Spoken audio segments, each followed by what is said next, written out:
Cheers, bro.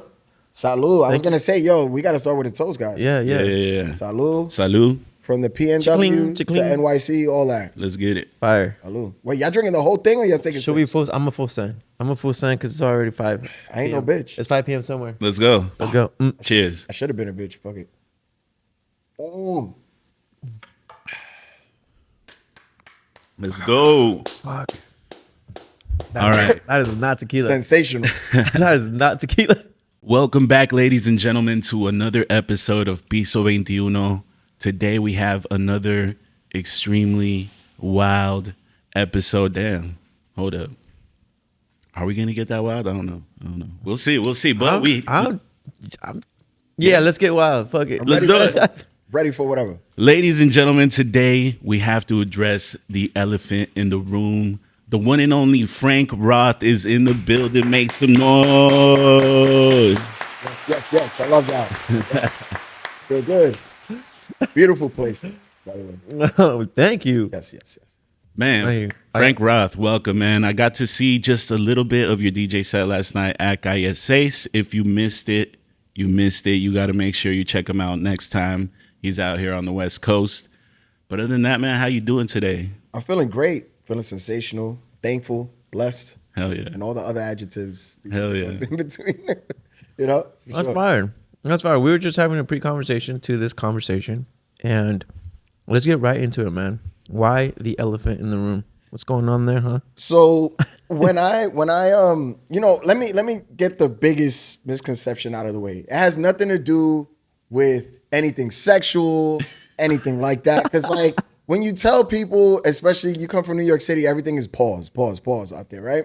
So it has nothing to do with anything sexual. So what happened was I joined, had the opportunity to join the #1 hip hop radio station out there, which is called Power 105.1, home of the Breakfast Club. I don't know if you guys have heard of the Breakfast Club, but so I was there as an intern, and I noticed like I have so many like superstar radio personalities and DJs that I'm around, right? And they're all doing their thing, and it's all great. And I just feel like, listen, whether you guys want to acknowledge me or not, you're gonna feel my presence when I step in the room. So you can act like you don't see it. You can put your finger to try to enhance it, try to hide the sun, but you're still gonna feel that heat. So that's why I felt like, yo, at the end of the day, I'm the elephant in the room because you're gonna feel my presence whether you want to talk about it or not. Damn. You know? And also, elephants are a symbol of luck. Yeah. So I carry my elephants wherever I go. Okay. And watching me, what that way, the other way, always. Elephant in the room. That's what- Okay, fire. So you adopted it like that. Yes. That's great. That's pretty actually empowering. That's dope. Yes. To be honest with you. So Which whenever I DJ, you hear the elephant sound a million times, for sure. is that true, Shadow? You heard the elephant last night? Oh, yeah, I heard it from the You heard that? We It's do a it. What? fucking elephant, this motherfucker. An elephant could potentially fit somewhere. It is a pretty big space. Yeah. Well, that's what's up, man. Welcome to the West Coast. This is your first time here? First time in Portland, but not in the West Coast. Where in the West Coast have you been? I've been all over the place. I consider, even though there's more Southwest, but I still kind of consider West Arizona's like my second home. Okay, cool. Next week I'm DJing in Arizona. Like that, I go there at least 3-4 times a year. Was it Scottsdale? Scottsdale, Phoenix. Oh, God, dude. Scottsdale's a dream, bro. It's like you could enter the sunken place if you hang out there for too long. I believe that. Yeah. So you got to be careful. But as far as the West, like San Diego was the first place I've ever DJ'd out West. Dope. I've DJ'd LA, San Fran, Oceanside. I've done, I'm trying to think now all the spots that I've done. But yeah, it's a bunch of different spots I went. Yeah. So, okay, first time in Portland, right? Yes. I mean, I'm going to ask you to be like the most honest Rod right now. What did you think about the crowd last night? Like being so that you were at because what would you say Portland is like 60% or probably a little bit more Latino? The rest is like, what do you think? Or we're pretty diverse, would you say? I mean, when it comes to diversity, I mean, it's not 60% Latino, but it is, What do you think it is? Portland? Yeah. It's fucking 80% white. I was so off. What's in this shot? It's like 80% white, but when it comes to like diversity, like it is like majority Latinos when it comes to like other. Well, right. So like exactly my point. Yeah. So like you know, we're not very strong when it comes to like Latino force is not 100% there, right? But you come into a space like the one you came in yesterday, and it's like, okay, give us your feedback with what you thought, like, because Latinos usually show out, you know, and when you have like Latin bars or nightclubs in Portland, they usually do a really good job at supporting them, right? So yesterday, I'm gonna assume that it was a packed house, yeah. Yeah, the line was around the block when I got there. Exactly. So it's like, what? I mean, give us your perspective on like maybe that. Man, like, I want to, you know, what's funny is that you guys are talking about barely any Latinos, whatever, but I felt like heavy Latino presence last night. I had a great time. And, you know, the beautiful thing about us Latinos, I feel like we support each other a lot. So, like, for example, let's say you would say Bad Bunny is the biggest reggaeton artist, correct? Yeah. He's Puerto Rican.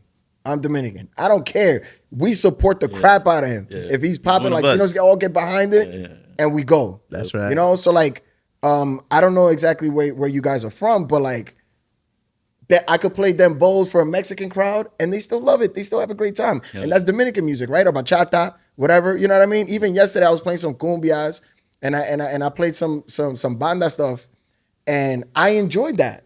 You know what I mean? And it's I just think it's a beautiful thing amongst That's Latinos, fire. like the way that we support each other. And Hell yeah. so I felt a loving, welcoming energy. 100%. Hell yeah. Good shit. Good shit, Portland.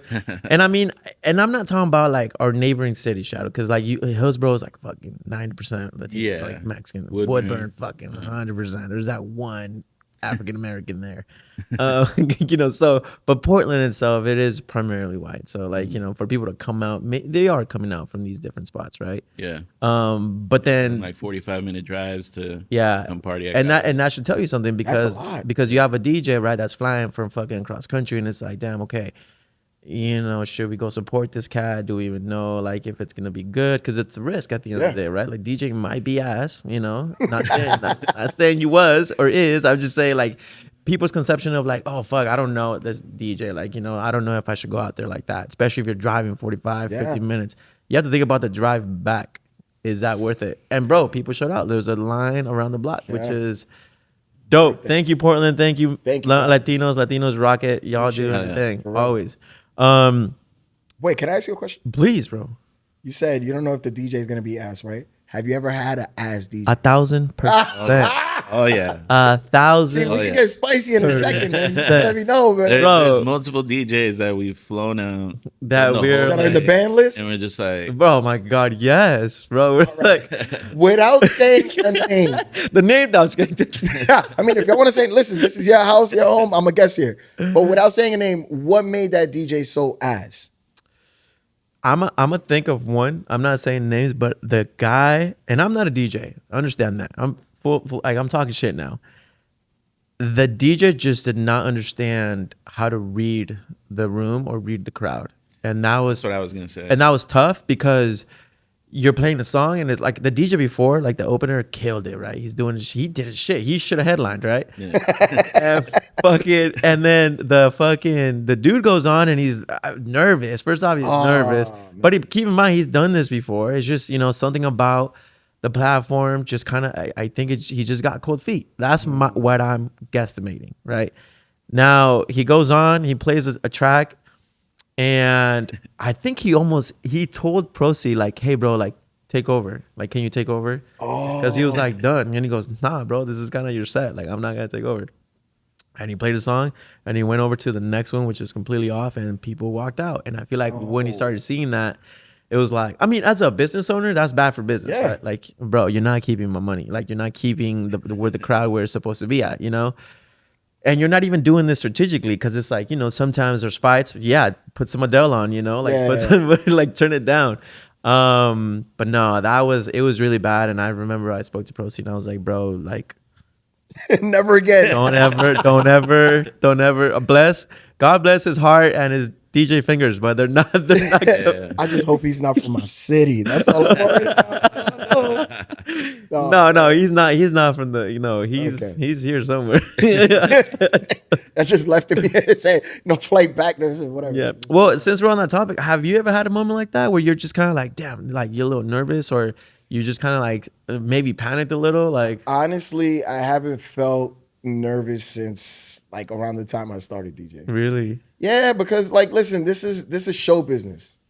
Like, you got to be ready. Yeah. You got to like, you could be a great DJ technically, but if you don't got the personality, if you don't got the confidence, and if I'm confident, the crowd is gonna feel confident. They're gonna trust. All right, we don't know this guy from a hole in the wall, but he's showing us confidence that he knows what he's doing. Yeah. And they feed off of that shit. Yeah. That way I could take the crowd wherever I want. But honestly, feeling nervous, I haven't felt nervous in a very long time. We did have like a little slippery moment last night. Oh yeah, but a technical one. Oh yeah, A technical. It wasn't because once he got on, he's like, "All right, I'm fucking." Yeah, I about went to do my straight in. shit." He was like, "Yo, I'm gonna intro you." I was like, "Bro, don't even worry about that. I'm ready to kill." Yep. Oh, sick. But we did the birthday. Oh you yeah, when did. we had the hard reset. Anytime Shadow starts singing happy birthday to y'all, it's not like we don't care. We care. Yeah, It's all just birthdays that matter. there's a technical difficulty that we need to improvise a little bit of fucking Yeah. time. And I'm sure they didn't even realize what was going on. Exactly. You know, No. It's like we got to improvise. But yeah, nervous. No, I haven't. And I live by this saying. Like I tell people this all the time. I stay ready, so I don't got to get ready. Fire. So I'm always ready. Let's go. Fire. You know. How long have you I been love what I do. How long have you been DJing? 10+ years. I've been DJing. I've been DJing for a while now. And you know, this DJ stuff is a roller coaster. There's ups, there's downs. You go sideways. You don't even know how you got sideways, but you know, like I love it. I started DJing by mistake. Really? Yeah. I Talk started to us DJing. about that. So I was in college, and I knew I wanted to do something with music, but I didn't know exactly what it was that I wanted to do. I was thinking like A&Rs and shit. But like, you don't gotta go to school to be an A&R. But anyway, so I went to college, and I joined the radio station over there, and I saw the DJ equipment there, and nobody was using it. So I was like, yo, let me fuck around a little bit. Let me see if I like that. And I ended up falling in love. That was your first time? First time. I had no plans of being a DJ. And then I just fell in love with it. Fast forward, now I'm here in Portland. Really? You know, like I fell in love with it. You just had like a little fucking moment that you're like, let me go touch those buttons. Yeah, like you're just curious. You're just It was like, calling you. You saw it was just calling you like the. you know, like the Green Goblin thing where the mask is calling him, that kind of thing. And I saw the equipment there. I was like, so nobody's gonna like practice with this or nothing. And I said, you know what? I'm going all in. So then I started taking it more and more seriously the more that I practiced. And shouts to YouTube University. That's where I learned how to DJ. So nobody taught me how to DJ. I learned from YouTube. Self-taught? And my dad, once I told my dad, like, I'm seriously considering this, my dad was like, listen, you can do whatever you want. Just make sure you get your bachelor's. That's all I care about. So I got my bachelor's, and I've been DJing. What school did you go to? It's a school called Baruch College In New York City. Okay, and then you got your bachelor's in what? I got it in international business. Oh, fire. Yeah. Damn, round of applause for this motherfucker. That's what's up. He don't just touch buttons. He's over here educated and shit. Educated. That's Yeah, what's up. But I'll keep it a stack with you, bro. The shit that I learned in school, like all that calculus shit. When have I ever used Y equals MX plus B? you never I've know. never used it. Maybe I'll use it one day. I don't know. But I've learned so much in this DJ shit through trial and error. Yes. You know, so I Yes. think, you know, but I got my bachelor's, Dad. So Yeah, yeah. home. We did it for the Good. fam. We did it Yeah. for. Are you Did it the for the only sibling? No, I'm the middle child. There's 4 of us. The reason I say I'm the middle child is because I have an older brother, and I have an older sister, and I have a younger brother. So my older brother gets the most privileges because he was the oldest. He was Right, the leader of the right, pack. right. Then I have the girl. My sister's the only girl. She gets privileged. And then my youngest brother, he's the youngest one. So I'm kind of like stuck in the middle. But I'm the most calm one out of the 4 for sure. Okay. That's good. Well, that's got to be a tough position too because you're not like old, and there's nothing really too exciting about you because the baby's like who gets the attention, right? And so you're just kind of like, where do I go? I'm just chilling. I'm proud to be the most even-keeled, calm one. Right. It's like my siblings could be fiery. And I'm just the one that's like calm. So like, Okay. I take pride in that. But when I'm DJing, it's a different story. You're calm. You're actually calm. When I'm not DJing. Okay. When you're a DJ, you're like, When I'm DJing, I'm jumping around. I don't know if you got to see it, but like I'm jumping around. I'm screaming at people, telling somebody to take a shot. how's your temper like when you're not like? And maybe we should have a guest. Well, my lady knows this. She knows that like I'm a very calm person. I'm very even kid. Like if somebody's gonna be fired, I'm gonna be the person to throw the sand on her. Like, yo, like Cause I'm not gonna assume this, but you're like Dominican. yes, yeah, 100%. Very proud. I was born in New York City though. Okay. raised by 2 Dominican parents, of course. Nice. And typically Dominicans, like, not that they're loud by nature, or they. No, a lot of us are. A lot of us are. A lot of us are. Yeah, absolutely. I wasn't trying to say that, but hey, it's I said it. the We'll be elephant good. in the room is clear. Yes. But because I feel like when we have Dominican parties, even at Calle, like everyone's like hyped up. It's like fires, like it's crazy, right? And it almost sounds. Correct me, Shadow. It almost sounds like they're gonna fight. It almost looks like shit's gonna go off, Yeah. And then because the security be like trying to turn off fires, and it's like, bro, they're just hyped. Yeah, we love our music. We're very friendly, fast talking people. Like our dembos are fast. We love dancing to it. We love having a good time. And that's all it really is. Yeah. Well, ladies and gentlemen, you have your first Dominican that actually puts fires out. Like, he's calm, cool, collected. Start the fires in the club. Yeah, she was hot in there last night. She was hot. It was really hot. Yeah, I was sweating. I was sweating. I was like, yo, babe, grab my towel. Y'all lost weight. I was on stage with the fucking. It's good. It's a workout. Yeah, there you go. Man, Fuck yeah. Positive vibes. Yeah. No, but guy gets hot. Like, I say that because there was a message that came through, and it was like, bro, it's like fucking 74 degrees in this bitch, but it feels like which that's hot. Inside a building at that time, it should be more like 60. Yeah. But body heat and shit like that, it just feels like hotter than what it really is. Anyway. Bro, let's backpedal real quick. So let's get into obviously, if you don't know by now, ladies and gentlemen, he's obviously a DJ, but and he became a DJ by accident, right? So but outside of education and things like that, like you mentioned that parents are both Dominican. Yes. What part of the Dominican Republic are they? I would just to make it quick, I would say they're both from the capital, like raised in the capital. Then they went to go live in Puerto Rico. That's where they met each other. And then my dad was actually he was looking to become an actor, but he didn't know how to speak English at the time. So he got his degree in acting in Puerto Rico. One fun fact that he told me, the movie Scarface? You guys have seen Scarface? So Scarface's mom was one of his teachers, like acting. Oh shit! Professors. Yeah. In when he was learning, but so my parents, both from the capital, then they spent a lot of time in Puerto Rico, which is where they grew their love for like salsa. So before bachata, before dembow, before merengue, I am a salsero. I love salsa. What? Damn. Love salsa. Love salsa. Did you play some salsa last night? No, I didn't get to. I don't know. I don't know if you like salsa. No, it just wasn't the right time because I had them singing to Justin Bieber. I had them singing to like so many different things. I didn't have enough time. You have so much fun that like time flies by. So you can never play everything you want to play. Yeah. But salsa though, I feel like it would have slapped. Oh yeah. I'm not a DJ. I'm not a DJ. I'm not a DJ. I'm not a DJ. It does? Yeah. I'm gonna keep that in mind. Bro, it does. It does fantastic actually, bro. You'd be surprised. That's what I'm like, Okay. So they meet in Puerto Rico. Your dad pursues acting. Does he do anything with it, or is he like? Well, it was tough because he tried to like bring that energy over here to the United States, and he didn't know enough English. So like it didn't work out. Like you got to know English, in order to you can't just speak Spanish only and expect to get acting gigs, out here, And he also was trying to get into the doors of the acting world during a time that if you were a certain color skin, it wasn't that easy to get in. Especially so. First of all, you're brown skin, dark skin, whatever you want to call it, and you don't speak English. How the fuck are you gonna survive in this acting shit? You're not. Yeah. I mean, not impossible, but improbable. It's shit not looking 100%. So like, he made the best of it. He got he's a school principal. Oh shit. So I come from an educational background. Dope. My dad is he's very successful in the educational field. He came from being a cab driver because he couldn't get an acting gig, and he made his way all the way to becoming like a school principal. And he's my motivation, my idol, the person that I look up to. I don't have any idols like celebrities, but my parents are the people that I worship. Like these are mine. That's what's up. What about mom? What's mom? My mom was a stay-at-home mom, but she also had like smaller gigs. Like she worked in daycare. She had her own daycare. She worked in a factory for a little bit. She also did what's it called? When home attendants.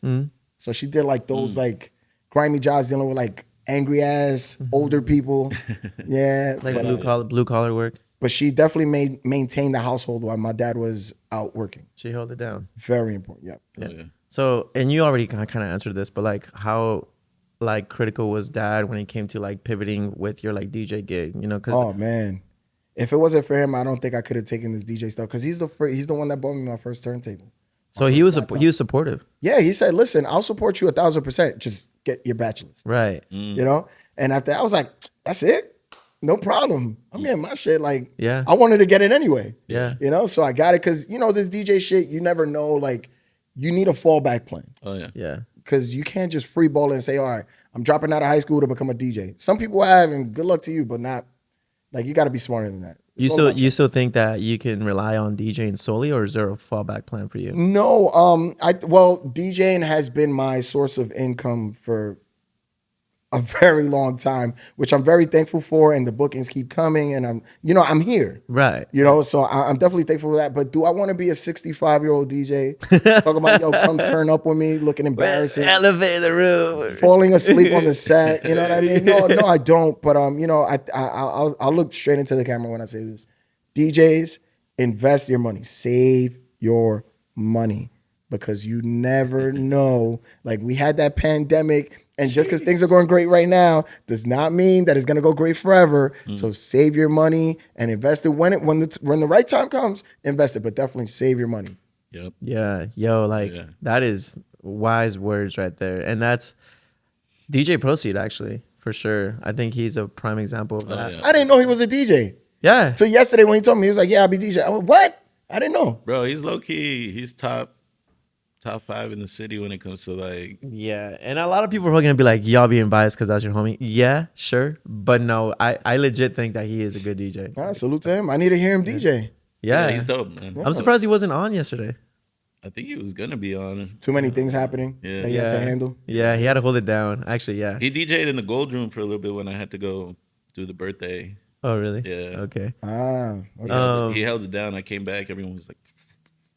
No, but yeah, I think being a DJ, going back to piggyback on your comment, it does take a lot of discipline. I feel like, because I have seen a lot of DJs that are super talented that have crashed and burned, or that are no longer relevant today. And I think just like anything else, there's a peaking point to any career, and then you really have to think, okay, where do I go from here? Like, what's happening, right? So, like for you, you've been doing this for 10 years. I mean, shit, what does your next 5-10 years look like for you? Like, I want to I've also thought about potentially going into teaching. Oh shit. Like, I have a deep passion for hip hop. Hip hop is my first love. I love talking about hip hop. I hit my I know my girlfriend, so like I say this every once in a while. Like, I'll hit her with a fun fact of like a hip hop fact or something like that. Like, oh, by the way, that's not an original song. This person did this a long time ago. So like, I feel like with my skills as a DJ and my knowledge of hip hop, I feel like I could be a very fire hip hop, like a music teacher. Right. Number one, or number two, I love history. Believe it or not, I'm a history buff. Especially American history. Like Ninth Wonder. Yo. There you go. So like, I feel like I could pivot to the teaching world, but I also, I want to invest in potentially owning a club, maybe being a minority owner of a club, or like a speakeasy, something like that. Yeah. So those are things that I've been. That'd be fire, dude. Yeah. That'd be sick as fuck, actually. That's some cool ideas. Yeah, dude. You're already 50, halfway there. You just gotta do it now. Yeah. Well, call us if you ever need any help with anything. I mean, Yeah. we've already been through it like twice, and so. Have you ever? Because I feel like a lot of DJs here, like they have to create their own lane and they have to like get into actually planning their own events and connecting with venues. Like, have you gotten into that aspect too? Or I've definitely thought about it. I did a couple events with some good people, and I had the YouTube. We called it the Bronx Boiler Room.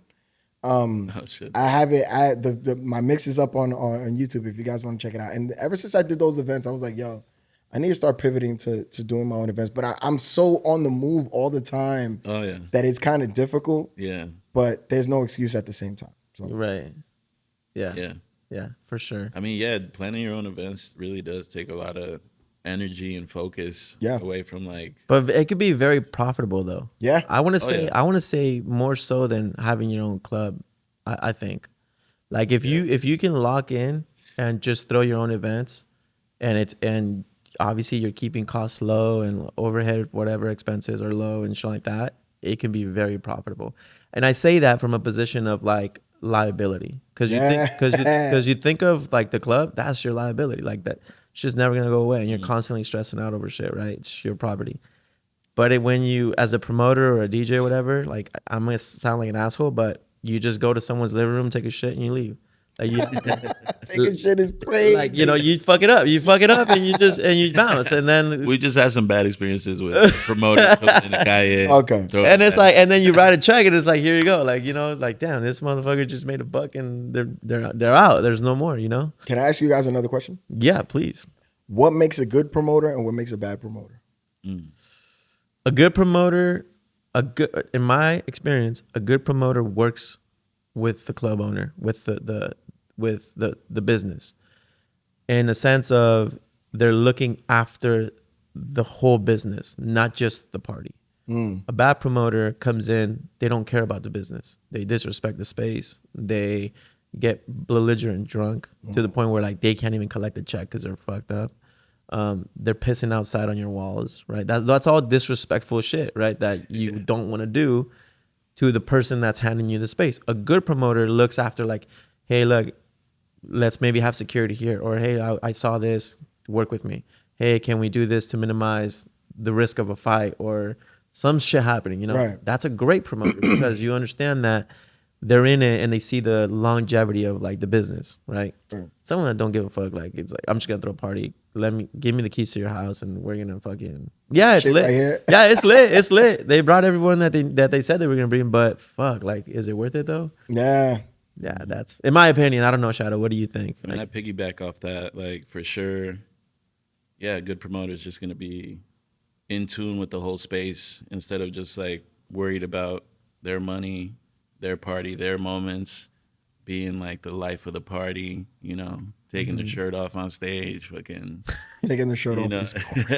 It happens more times. Yeah, so like you get hot. Like a good promoter is gonna be a part of the team, not just someone that comes in, does his shit, and leaves. So Okay.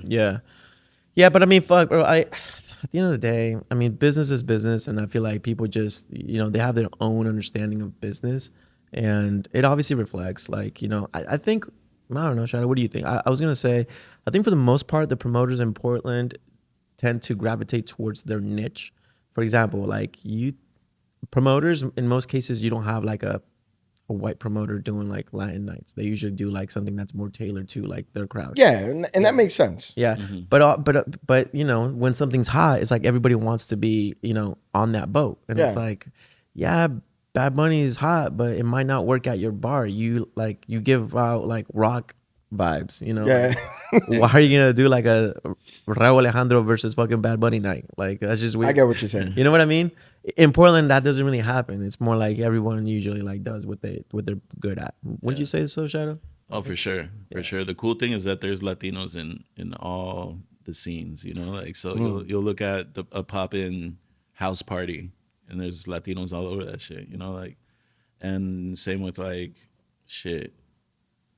Yeah, just like EDM, boom. Like Yeah, Hey, Latinos, we love music. literally, bro. literally. Yeah, dude. Even rock music, goddamn. Yeah. Anything that makes them fucking drink, like just move, like. But bro, enough about Portland, bro. What's talk to us about New York? Like, what are you staying out there for forever, or you moving out somewhere? Well, right now I live in New Jersey, but for anybody that's been out, for anybody that lives out west, if you ever been to San Diego, what I tell people is like New York and New Jersey is kind of like what San Diego and TJ are. Like that's how close it is. Yeah. Like certain spots, certain parts of Jersey. But yeah, I live in Jersey. I was born and raised in the Bronx, right next to Yankee Stadium. I hate the Yankees, by the way. I'm not a Yankee fan. I'm a Knicks fan though. Let's go Knicks. And the Giants. I'm damn near close to diehard Giants fan. But I love New York. It gave me my personality, my charisma, my swag, drip, whatever you want to call it. And it's really true. If you can make it there, you can make it anywhere, bro. Really? Yeah, I feel like. Yeah. Brian, proceed. He we had a conversation about that one day when I was like, bro, if you can make it in New York, you can make it anywhere. Yeah. And he rebutted it. He said, that's not true. And I was like, what do you mean? He's like, bro, if you can make it in your hometown, you can make it anywhere. And I was like, I kind of thought about that for a second. And I was like, I don't know. That's, I mean, if you can make it from New York, you can make it anywhere. You know, that's my perspective. Yeah. And he explains to me like, bro, think about that. Let's just say you launch yourself as a DJ at your hometown and you didn't make it, understanding that that's home and technically your hometown's supposed to support you. You ain't making it in New York, bro. You got to make it. Well, yeah, where you're at first. In a way. But like the reason I say if you make it in New York, you can make it anywhere is because we're so diverse over there. I see.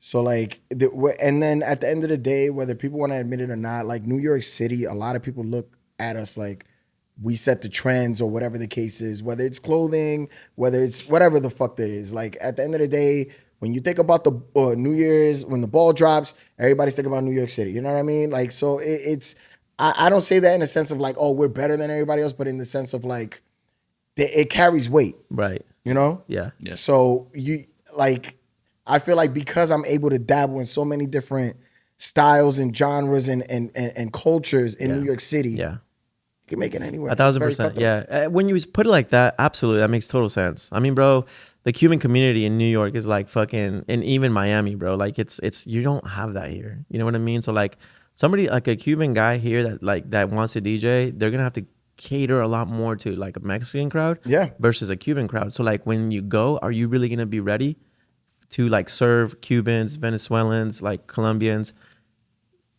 No, because you were only tailored to like what's here. And I'll keep it, and I'll say one last thing. A lot of New York DJs travel, right? A lot of DJs that come from anywhere out of town that's not New York, that try to come DJ in New York, it's a different kind of pressure. Yeah. Out there. Like it's no joke if you come from out of town, it's gonna be a culture shock as a DJ to try to DJ in these New York venues for sure. I'd love to see that. I'd love to see that. It's hard. I'm trying to think of like out of town DJs that get booked in New York consistently, and I really don't know any. Like in one night, do you typically do like one venue and you're done, or do it's you usually 2, sometimes 3? Really? Yeah. So we party till 4 in New York City. So usually what I do is I'll do a Jersey party. Jersey closes at like 2, 3-ish. So their headlining set, I would say I'll do a 12:30 to 2 in Jersey. Then in New York, the headlining set is 2:30 to 4. So that gives me enough time to go from Jersey to get to New York. So it's usually 2 parties a night. So sometimes you might even get 3. That's crazy, bro. Yeah. No way. I'm done at fucking 1:30. I'm tired. If you get in the bag, you're not done. right. But fucking 4, like 5. I just got back from Miami, bro. And that really is prime time out there. Like 2:30 to 4 is the prime time set. Yeah, we call it the closing set. Yo, bro, we were in Miami and they were talking about, bro. Look at me, bro. I'm tired, jet lag, 3-hour difference, right? And DJ Duza, he's like, oh yeah, he's like, bro, like the club's closing. It's like 2:30, 3 possibly. I was like, all right, we're going home. Tight. He goes, nah, bro, we gotta go to this other spot. They close at 5. And I'm like, they never close in Miami. I'm like, convinced they never close. Fuck that. There's no way you're making me go to that. No way. I went home. I don't give a fuck. I'm sorry. I dipped. Yeah, but you know, different animal. The culture in Miami, New York. I haven't partied in New York, but I've been to New York. I've never partied there. It looks crazy. You said you're from Bronx? Yeah, from the Bronx. Bro, you look hood as fuck, gangster. Like you look like you could be on that fucking game, GTA. Honestly, GTA is crazy. No, dude, I promise you. You ever get that? Like, nah, damn, this guy's not approachable. Like, let me cross the road and walk on. You know, I think just the New York personality, we're taught to always look over our shoulders. Oh, really? Like I remember the first time I came out west. Like I said, the first place I ever DJ'd at was in out west was San Diego. And I kept getting complimented on my sneakers. And the New York in me is like, yo, bro, why the fuck do y'all keep complimenting me on my shit? Like, what the fuck? Like, yo, what's the next question gonna be? Like, what size you wear? Your size. What's up? What you want? Like, but I think we're just way more cold out there because think about it, we're packed like sardines out there. I see. Yeah. We have no space. We don't build outward. We build upward. Like it's the concrete jungle. So like, you got to stay ready. You got to stay ready. You got to be ready for whatever. So we may seem unapproachable, but like, once you talk to me, I feel like I'm a very easygoing person. Yeah. I'm glad you feel that. Yeah. Yeah. Because I'm scared right now. Get the fuck out of here. Look at the fuck out of here, homie. What's up? Get up. Man, I'm easygoing, man. No, brother. I'm shooting myself in the foot right now because I obviously wasn't there yesterday. But typically, like a night like last night, it would have been like, bro, sick, kill it, and then like you'll have a shot, and we set the tone. He would have been on stage with you. Oh hell yeah, we would have been rocking it. It would have been sick. But it's okay. It just means we need to rock it. We need to run it back. Yeah, I'm with it. And then hopefully when we go to New York, like we get to see a little bit of what you do out there, because for sure. that's also something that we need to do, Shadow. Like we need to. I mean, that was my next question. Like, speaking of New York, and for people like us that have been there, but we never really experienced New York. Like, if we went out for a weekend, Thursday to Monday, like, what would Frank Roth say we got to do when we land? Well, you got to get a bacon, egg, and cheese out there. That's the first thing. You gotta get a bacon, egg, and cheese. Yeah, bacon, egg, and cheese. I don't know if you guys don't fuck with bacon, we'll figure something out. But like our bacon, egg, and cheese, that's like our go-to breakfast. Guaranteed you're a New Yorker. Bacon, egg, and cheese. And it's not 3 words. It's not bacon, egg, and cheese. What? No, it's bacon, egg, and cheese. He said, what I just did, don't do that. Yeah, no, you don't say, can I get a bacon, egg, and cheese? No, bacon, egg, and cheese sandwich. Let me retry. Hold on. Can I get a bacon, Close enough. I'm just gonna have a bacon, bacon, egg, and cheese. Got it. You got to do that, and you got to experience Times Square. It's a tourist thing to do, but like you gotta experience it. Mm-hmm. Yeah, all the lights and stuff. Some people might find it overwhelming. Real New Yorkers, we never go there because like why would we go there? Because we live there. That's for the world. It's not for yeah. So you gotta experience that. I would say if you get the chance to go to a Knicks game, especially with the way we're on fire right now, extremely like you gotta do that. Yeah. So those are some of the things I would say you gotta experience for sure. Okay. Yeah. That's what's up. Like I could take you. The beautiful thing about New York is like, for example, like we could be in Manhattan and then 5 minutes away, we're in an Albanian community. Then the next 5 minutes, we're in a Jamaican community. Then we got the Asian community over there and the Latinos over here. And then we all party together, which is beautiful. Like you get to soak up all the cultures. It's a beautiful thing. That's fire, bro. Honestly, I love that shit. Have you been outside of New York? Have you been to any other major city? Like obviously we mentioned like you name them, I probably DJ'd them. Really? Chicago? Yes. Chicago. Okay, cool. Houston. I DJ'd at I think it was called Mansion. Houston, I DJ'd in what's the name of this spot? Conejo Malo, Standard. I think it had like a political name. What was it? The Republic or Jefferson or something like that. I forgot the name. A couple different spots that have you ever left the country? Like to DJ? Yeah. Yeah, I mean I've done stuff like in DR. Oh yeah? Yeah, but like nothing like too crazy. More like national based. Okay. I would say. Okay, cool. And then have you ever gone to like Mexico? Like not even to DJ, but I've been to Mexico a couple times. But like gentrified. Like I've been to fucking Cancun, bro. Yeah. Like, you know what I mean? Like, but like I wanted to go to TJ when I was in San Diego, but I never got the chance. Like I'm not going there by myself. Like I want to go there with somebody that knows their way around. Yeah. Fuck around and get caught up somewhere doing something I shouldn't be doing. Yeah. Well, you speak Spanish, bro, so I feel like, Claro, pero es diferente, ¿verdad? Porque el español que yo hablo suena muy diferente que quizás el español que un mexicano habla. Yeah. And there's certain things like, for example, I just learned a couple years ago what pedo meant. Like I didn't know what pedo. You don't say pedo. Like que pedo, bro. Yeah, like pedo's like a multi word. Like use it for everything. So like it is. I can understand it, but there's certain things that I'm not gonna understand. You have Mexican homies back home? Like 2 of them. Yeah. There's not that many. I think it's very different. Like obviously the Chicano culture over here is way bigger than out there. Out there, we tend to get a lot of like, how can I say this? Like the more countryside. Yeah. Like Mexicans. Huh. We don't really get as many like, I probably got like, I probably know like 2 Mexican DJs out there. Okay. In New York. Damn. Do you play a lot of Mexican music? Because I know like you mentioned banda earlier. Yes, like back home. I like. Am I doing a full blown banda set every night? No. But like, if Frank, can you hold this down for like 10, 15 minutes? I can do that. Yeah. Okay. I can make it happen. Oh, yeah. But it's not like That was kind of last night or what? I played some just to fuck everybody's heads up. Like, Okay. oh, this Dominican coming over here. Yeah, I can play this shit too. What's up?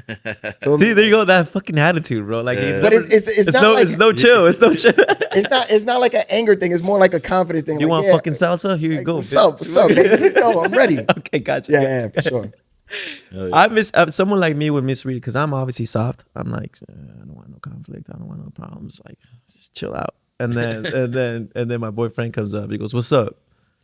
I'm ready. Let's go." Like, No, but he's so positive about. You're positive about it. I'm like, God damn. I don't want you to think that I'm like on some shit like, oh, let's go fuck him up real quick. Like, no, I'm not like that. Like I'm a peaceful guy, calm guy. He's like, Listen, as like old girl there, she's like, you know, smiling like you. I'm calm, I'm peaceful. But if I need to take it to that level, I have no problem taking it to that level. Let's talk about that. Let's pivot that way. As a DJ, man, what are some of your biggest pet peeves? Right, you're DJing, you're doing your thing, and then this one thing fucking happens, and you're like, "What's up? I ain't peaceful anymore. You've met the elephant. Let's go." I can't say just one thing. I got a couple. Oh shit! But the list, I don't like it when a DJ's late. Like, for example, if I'm doing a mid set and you gotta come in after, like if you're late, you're fucking my time up because I gotta go somewhere else. So it creates a nasty domino effect where now I'm late and the person that's over there where I'm supposed to relieve them, now they're late. I hate that late shit. Even though I was fucking late today. But I hate that late shit. I also I mean, what DJ likes requests? None of us do. None of us do. I hate a micromanaging promoter. Oh my God. Or a club owner micromanaging. Yo, play this. Yo, do this. There's a list of like 50 birthdays in here. And you want me to shout out each and every person like you're doing too much. Yeah. Or like let me do my thing. I know how to handle this. Okay. I'm a seasoned vet in this. Like I know what I'm doing. Okay. Is anybody perfect? No, but like have some trust in your DJ. Like, damn. Yeah. You know, so I think that, or like in New York, unfortunately, we don't have that many dance floors. We just have straight up sections. So like, for example, Calle says like you guys had an entire dance floor and you had a couple sections. In New York, it's just straight up bottle service. Like everybody's in a section. Really? If you don't have a bottle, you're gonna feel weird because you're just gonna be hovering around like, and it's gonna look weird. It's considered weird. Yeah. You know, so like bottle service is extremely prevalent over there. So what happens with that is there's no space for a dance floor. So I'm playing the shit out of some music, but people are just standing around because there's no dance floor. Or like they might be like a shorty would twerk in a section for a little bit, whatever. But like there's no real energy, and I feed off of that dancing energy. The people were having a great time. Yeah. So that's a pet peeve of mine also. That like unfortunately, back home we don't have dance floors like that anymore. When I go out of town, anywhere I go out of town, I always find the dance floor. Yeah. But in New York, it's difficult. Not saying that it's impossible, but it's difficult. Maybe your next business venture will have a dance floor. What do you think? We shall see. I'm thinking more speakeasy than actual club, but we'll see. New York is actually known for fucking speakeasies. Are we, man? Listen, Dude, there's like me and my lady, we go speakeasies is our thing. I So we love going. fucking speakeasies. When I we could go, punch you. I gotta could give you a take us to bunch of the best. speakeasies that you'll love. Bro, I love, You touch down, dude. got you some fire ones. Not that bullshit. Yeah, no, I got for the real. fire ones, Bro, for you. please. Like secret door entrance. Are like, you being fucking for real right now? Like password shit. I'm being for real. Look, I'm looking straight at the camera. I'm being for real. I Nah, got being him. for real. When You I heard it touchdown, here I first. got him. Dude, I'm being fucking dead serious, bro. Book my shit like I'm next for real, month. bro. Okay. I don't want to say them out loud because I don't want to fuck Yeah, it up. no. Gatekeep. Let's gatekeep. gatekeep. Yeah. Don't say shit.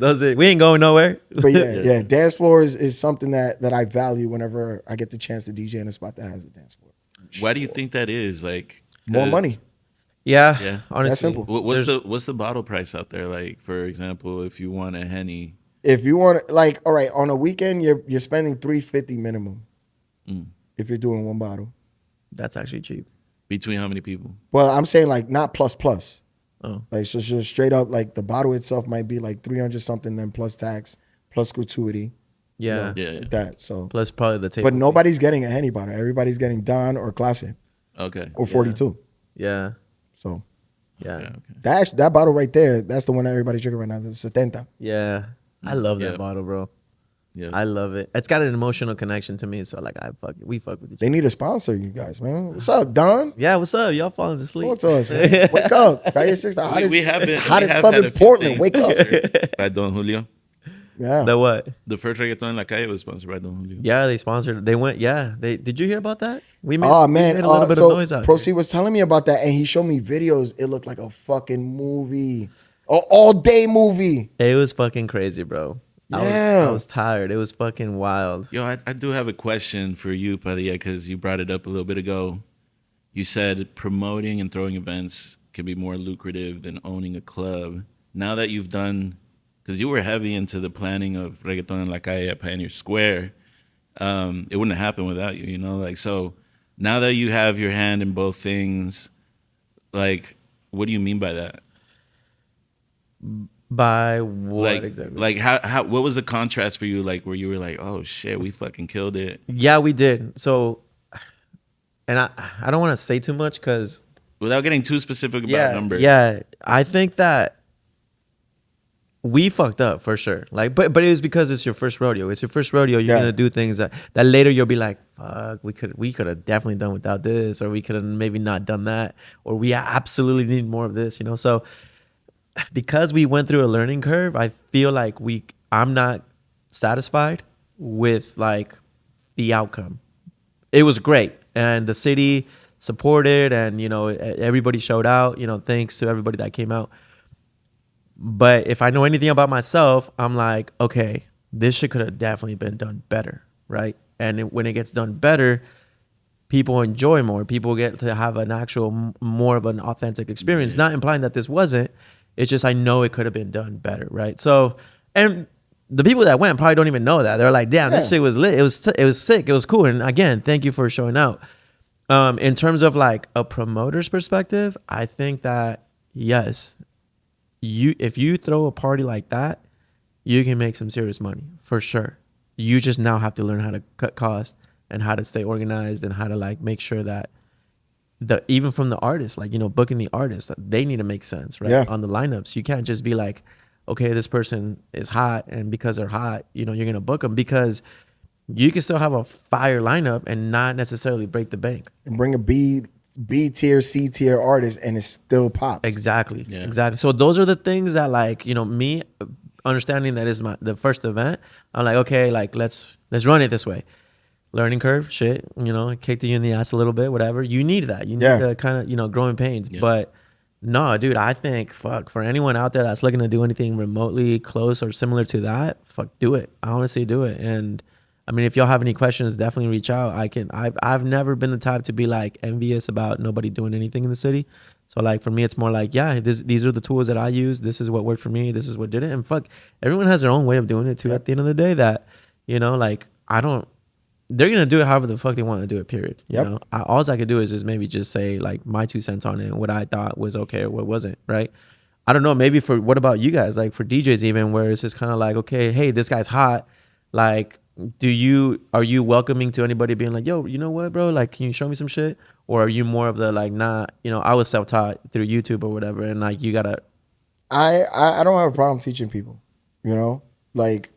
When it just, you got to be careful of people that just want to be around you to carry your clout, like, you know what I mean? Yeah, for sure. Like, oh, I know this person's popping, I know this person's working, so I'm gonna just try to soak up as much game as I can, and the same relationships and connections that they have, in order to push myself ahead. Yeah. So it's like you got to be careful with that kind of stuff. But if a young DJ hits me up, or up and coming DJ hits me up on the DMs, like, yo, I got a question about this, and this is proven. Shouts to the DJs that I've hit up, like that hit me up. Like, I don't have a problem sharing game. You know, just don't be weird and be like, yo, how much you get paid? Like, shut the yeah. That is a weird question. Don't get weird. That is a weird question. Don't do that. Yeah, he's like, hey, how much? Yeah, dude, I had this cat. He was like, and you know exactly who he is, Shadow. But he came up to us at the end of the event and he goes, hey man, so like what numbers look like? I'm like, you're fucking crazy right now. Weird shit, I don't even know. I haven't even looked at it myself. What the fuck? Yeah, it's weird. It is weird. It is weird as hell. But you know, hey, this world wouldn't rotate with people like that. You need some people like that sometimes. Just say either use it as motivation or use I it like as the positivity. Yeah. I like it. You have to stay positive somehow. Brother, let me ask you an out-of-pocket question. Not so much out of pocket, but it's random. You're in a room full of people, right? It's packed. And you know every single one of these motherfuckers. Every single one of them. You've either brushed shoulders with them at one point, or their relatives, or their like, work co-workers, whatever, artists, whoever. Who's the first person you talk to in that room? And we're not talking about like the first person I talk to in what sense? Like Just the first person you go and greet. whoever's my direct family. Who is that? Who is that? So like if I have a cousin there, you know what I mean? Like a family member, I'm talking to my family first. It's your family first? Family first always. Yeah. Family first. Always, always, always. Now as far as like I'm not the type of person like if you stop me like, yo, what's up? And you want to talk, if I have the time to talk, I'm down to have a chat. If you want to take a photo, you can take photos. Like I don't treat anybody like, oh, this person's more important than you. So like I need to everybody gets the same respect, whether you're the janitor, the CEO, whatever the fuck, that cliche, but yeah, I treat everybody with the same respect. You're pretty close with your family now? Yes. Yeah. Absolutely. Sick. Like you talk to them every once in a while? No, every day. Like we're in a group chat locked in, so. That's crazy. Yeah. I'm thankful because I'm one of those people that still has like my dad and my mom in my life. A lot of people don't. Right. So I never take that for granted. Right. So. If mom and dad were in front of us right now and we moved you out of the room and it's like, hey, talk, describe your son like to us. Like, what would you think they'd say? They will tell you that I am definitely the most calm one. He's like, and just straight up, like as soon as you see my dad, you're gonna be like, yeah, that's who you look like. Like you're a spitting image of your dad. I think they would also say that I am very ambitious. They will tell you that I love video games. I'm a gamer. You and Procy need to fucking play. These yeah, motherfuckers. I'm definitely a gamer. You on COD? Yeah, absolutely. Absolutely. Oh shit, we gotta get Sometimes on. maybe even too much. But it's all right. It's like I never smoked weed a day in my life. I don't do any drugs. I've never done it. And listen, if you do it, that's totally fine. But like my thing is like I like to stay at home, especially because we're outside all the time as DJs and like, we're working and shit. Like I like staying home. Yeah. So like I like playing video games. I like sports. I like being with my family. That's what they would tell you, I would say. That's fire. About me. That's who you are then. Yeah. That's who you really are. Outside of like, the artist behind like, Yeah. the image and everything else. That's what's up, man. What keeps you grounded? Like what keeps you like not fucking... I would say my family. I like, and then like we've all seen a bunch of DJs and people in this nightlife stuff that like the shit gets to their head and they become so superficial and fake. And I just like, I tell people that money doesn't change you. People say always, oh, money changed you. No, bullshit. You were always that piece of shit person, but money facilitated your ability to be, how can I say this? Not shy about being a dick. So if you're a dick, you were always a dick. If you were weird, you were always weird. But now with money, nobody can tell you shit. Because life is not about what's right. Life is about what's liked. And I live by that too. I think that's very important. So you could be the most right person, the righteous person in the world. But if you're not liked, nobody gives a fuck. Yeah.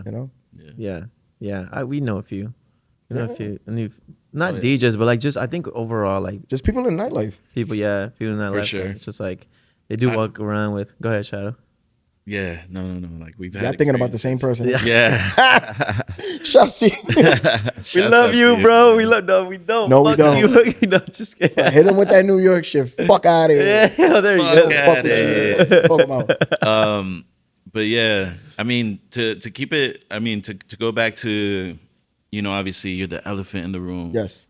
You're on one of the biggest radio stations in the world. What are some like cool, funny, crazy experiences you had, like just by being there and being around all these different type of like crazy people? Oh man, like just meeting so many different artists. Yeah. I think the only person that's I'm big on like, yo, if a celebrity walked in right now, okay, that's a celebrity. They breathe just like me. Yeah. They're human just like me. I'm not gonna get myself like throw my headphones out and run to them. No. The only person that had me a little starstruck was 50 Cent. I would say. Cause it's just like a certain aura about like when he walks in the room, but like even then I wasn't like, oh my God, I'm ready to die right now. Nah. How was that for you? I mean, 50 is one of my favorite rappers of all time. Yeah. So that was a big moment for me, and he was cool enough to take a photo. And he said something that always stuck with me. He was like, you know, a lot of people think that I'm a dick. That's what they told him. It was like, yo, like, why are you such a dick to everybody? He was like, yo, I'm not a dick. The only people I'm a dick to is my enemies. But other than that, I'm a nice guy. Yeah. But we only see what he does to his enemies. That's the bad part. But he seemed pretty cool. But then again, it's not like I hung out with him for an extended period of time. So. Yeah. But yeah, I met a lot of celebrities in radio and like, you know, with this whole nightlife shit. Mm-hmm. Bro, it seems like you're living a pretty fulfilling life. I'm very thankful. I do feel like I've achieved a lot of my goals, but you know, when you finish one goal, there's always another one. It's just the life of an. Is that where the ambition? Yeah. Is that where that comes from? Yeah. You're just like, would you say like you're not always content? Like, yeah, and I struggle with that. Yeah. I'm not gonna lie. I do struggle with that. Like, damn. And sometimes I tell people close to me, like, sometimes you gotta step back and like think of all the good things that have happened in your life, the things you've accomplished, the things you have going for yourself. Sometimes you gotta slow down. And sometimes I suck at slowing down. But you know? What's your toxic trait, bro? Like, would you be like, you know what? I fucking hate this shit about me. Like, fuck. Is that? I would say that. Yeah. I would say that. Sometimes I'm like, damn, like, I want more. I need to do more. Why am I resting right now? I need to be doing something. Yeah. But it's like, bro, you just finished fucking doing 2 parties. Like, you need your rest. Yeah. You know, so the balance. Yeah. Well, I think for you, then that's where family comes in. No, like that's what. Keeps That's why I always make sure like they keep me grounded. Do you have any kids? No. No. You have a girlfriend? No kids. Yes, I do. Yes, I do. Okay, cool. How long have y'all? If you don't mind me asking, how long have you guys been together? We've known each other for a little while. We've been dating for several months now. Cool. Yeah.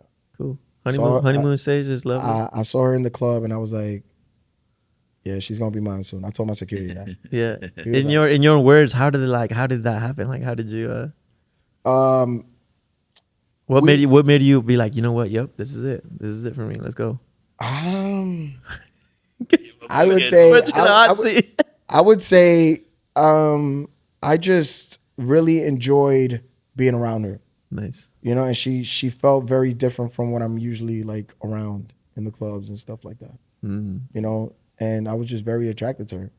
Also, you know. If I can ask you, because this is important too, because obviously, and I'm not just saying this because like, you know, she's here, but I feel like most DJs deal with like the image of what a DJ does. Oh man. So yeah, and this is I'm generalizing. It's not just like, oh, this is you. No, this is like I think promoters, I think DJs, club owners, nightlife. Nightlife.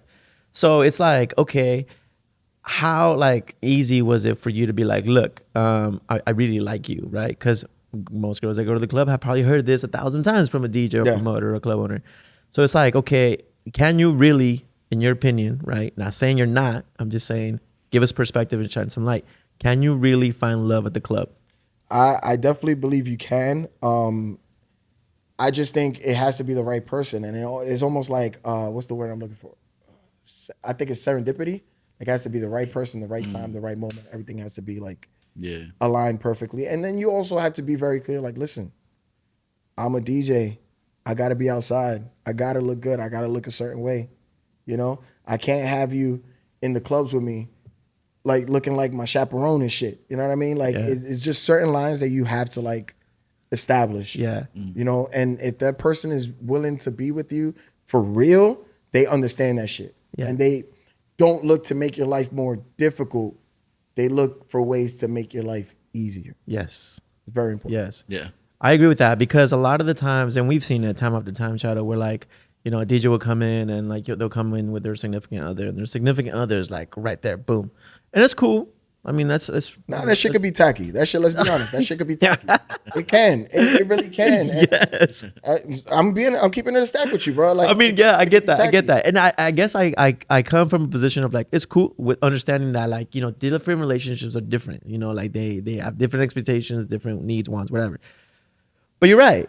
There is a certain point where like, yeah, that shit look tacky. Like, you ever seen like a DJ with their girl in the club and there's like the girls following them everywhere, and it's just like a chaperone. Like it looks nasty, and it's just like, it's not good for the image. Yeah, it's not good. No. Let's just be honest. It is what it is. Yeah. I'm not saying that you got to be a douchebag or anything, but you got to be honest. Yes. It Yes. doesn't look good. Yes. And I'm glad because you know what I'm talking about, bro. 1,000%, bro. Yeah. 1,000%. I definitely understand it. Real talk. Now, would you also say though that like, I mean, would the same be true if like, let's just say your girl was a DJ, you know, and you came in and you, Both sides is the Right? same thing. Yeah. I can't be at her DJ booth like Just looking like posted up. a Dominicans. We say we're looking like a fucking banco or like an idiot, just standing there like a fucking idiot. No, that's your space. That's your place of work. yeah, I have to respect that. yeah, Now, there's things that I can do to make you feel comfortable when I'm outside. Like I'll text you when I get home. I'll let you know where I'm working at. You know what I mean? Stuff like that. But like, there's ways that you could speak with your partner and like in order to make them feel more comfortable, Right. without it becoming overwhelming. yeah. Yeah. So For anybody out there looking to date a DJ or a promoter or a club owner, I think you have to have you have to be very confident about yourself. Yeah. You have to really know what you got. Like you really, if you're going to be with this person, my suggestion to you is just don't torment him or her when they come home because they've already probably dealt with a bunch of bullshit, right? And the last thing they probably need is like, why are you here 5 minutes late? You know, and I that we have a social battery that's completely drained by the end. oh, 1,000%. Yeah. I don't want to talk to nobody. I don't want to do shit. I just want to 1,000%. listen to my sports podcast and I just want to take a shower and go to sleep. Yes. That's it. Yeah. Yes. I feel like a lot of DJs become like so introverted. Yeah. Over time, like you Think can be about the it. life All the of shit that we got to party. deal with 24/7. People tapping it. Yo, birthday. Like, okay, bro. Like, I didn't think that was a real thing, bro. Honestly, before even coming into the scene, I thought I was like, what are you talking about? Social batteries drained. You're tripping. But shortly after, I was like, oh my God, bro. Like, I do not want to fucking step out. I don't want to I don't want to talk. I don't want to see nobody. Yeah. It's a for sure real thing. So that being said, people, like if you ever say what's up to Shadow and he's out there and he's like, he brushes you off, he didn't mean to. He's just, he's not working and It he's happens not. a lot. Yeah, it does. Dap it up and keep it moving. That's it. How about that? Yeah. Just I'll give you the dap up anytime. Keep it moving. But I'm focused on this thing I'm about to go do. Yeah, and it's not personal at all. It's just we just this is our reset time. Yeah. Where am I tripping? No, you're not at all. Yeah. Like, I totally understand where you're coming from. Yeah. But some people read it the wrong way. That's what I'm just saying. Well, then they feelings. They need Brother, well, I mean, fuck, I feel like we could talk for years and fucking forever, really. But obviously our time is getting close to an end here. I want to, even though I wasn't there, I'm going to imagine that I was. Bro, you fucking killed it. Bro, you did. You. I can say he did. I can say he did. Thank you. You got a witness right here. You killed it, man. You had the crowd moving. I mean, listen, not that I don't care about the crowd. The clients showed up. Thank you. But my employees, when I checked in, I was like, yo, how was it last night? Dude, you had like my bartenders being like, yo, like bring him back, you know? I spoke to Jefferson, one of our bar back leads. He was like, bro, like that was sick. Like it was... He's like, estaba, se rompió, ¿sí viste? And I was like, no vi, pero like, you know, you're telling me right now that it was lit. So, you know, that makes my heart warm, bro, because like, you know, this is home for us, you know what I mean? And Proceed does a really good job at like, you know, pinpointing who and what. And when we get recommendations and shit like that, like, it's kind of like, even then we're like, yeah, it's a recommendation, but like it's tricky, bro. You guys have never met me before. Yeah. So you guys took a chance and brought me to your house. Yes. That means a lot to me. Yes. And I appreciate you guys for that for sure. I've never been to fucking Portland. Yes. So like for you guys to invite me here and bring me out and be hospitable on that, because I've also had bad experiences. Like you said, we could talk about a lot of things, but I've had bad experiences where I've gone OT out of town and I've had shitty like people, point of contacts and shit. So I'm just very thankful that you guys brought me to your house and been very hospitable. Yeah, no, for sure. And I mean, bro, we're Mexicans and shit. Like anybody that brings a 6-pack of beers, you're invited to the carne asada. Let's go. We're doing a barbecue. Let's go. But I mean, bro, like I said, like I was telling you, that I'm super thankful, you know, that you came through, and I'm certain that this is not gonna be the last time. I'm honored. Yeah. I think we're gonna keep rocking it for sure. And next time you're back, I'll have a little bit more time and we can rock it. You know, And I'll play salsa. bro. Yes. Don't Play fuck salsa. up. Don't fuck up again. You need to play. You need to play some salsa, my boy. Like what? Salsa, yes. Yes. No. But outside of that, man, I mean, fuck. Like, you're seeing shit, bro. Like you're traveling, and the thing I was gonna add, fucking caveat to this whole bitch is, you're fucking Latino, bro. Yes. And that makes me proud. Orgullosamente. Yeah, I'm sure your parents probably feel some type of way too about that, because it's like, you know what? Dad, think about that. Dad left a fucking country to go to Puerto Rico, right? Mm-hmm. And to pursue an acting career that never fruitioned, which is fine. Yep. But other things sparked out of that. Like, you had 4 amazing kids, I'm sure. Yep. You being the most calm, as we Yes. learned on this podcast. And that's great, bro. You can't take shit away like that. You know what I mean? You very thankful. fucked up before. I know you have. Yeah, we all have. And you love it because you're here. Like you said earlier, I'm in Portland, shit. Yeah, I'm in Portland. Which is fucking love it. fire, bro. Look at this background. Just damn. It's a beautiful I don't day, get man. this in New York. Beautiful day, man. Yeah. Yeah, Hell it's yeah. lovely. You brought the sun with you. Hell yeah. Thankful. Yeah. Brother, anything you want to let our audience know before we... Ladies jam? and gentlemen, y'all can follow me on Twitter, Instagram. Follow me on TikTok, blood type, everything. I am Frank Roth is where you can find everything Frank Roth. YouTube, I got mixes there every week. Also, I have my Dominican Men Don't Cheat line. Yes, I have a brand called Dominican Men Don't Cheat, and I sell hoodies, I sell t-shirts, but it's not just Dominicans. It's like, listen, you can get your Mexican men don't cheat there. You can get your Colombian men don't cheat there. Your Asian men don't cheat there, whatever. I have that. I say that a lot in the clubs, especially when I DJ. But yeah, that's, thank you guys for having me. Extremely thankful. And looking forward to the next one. Salud. Hell yeah. Something there. We're off camera. We're about to pour it up again. Hell yeah. Shout out, let us Let's know. go. Man, that does it for another great episode of Piso21. Thanks again, Frank Roth. Yes. We can't wait to catch another set here soon, hopefully before the end of the summer, so you can come back and really explore more of the city. But other than that, Mi casa su casa. So whenever you guys are in New York, hell yeah. you got my number. Hell hit me yeah. up. Fuck yeah. Got the speakeasies. Fuck it, bro. Please, bro. I'm not kidding, bro. You might Nobody's say care. I brought it back up for a reason. Hell yeah. Okay. We will see Damn. you soon. It's dope to meet you, man. Thanks again for killing it at Calle, coming through to the podcast, Salud. of course. And we'll catch y'all on the next episode. Peace out. Peace.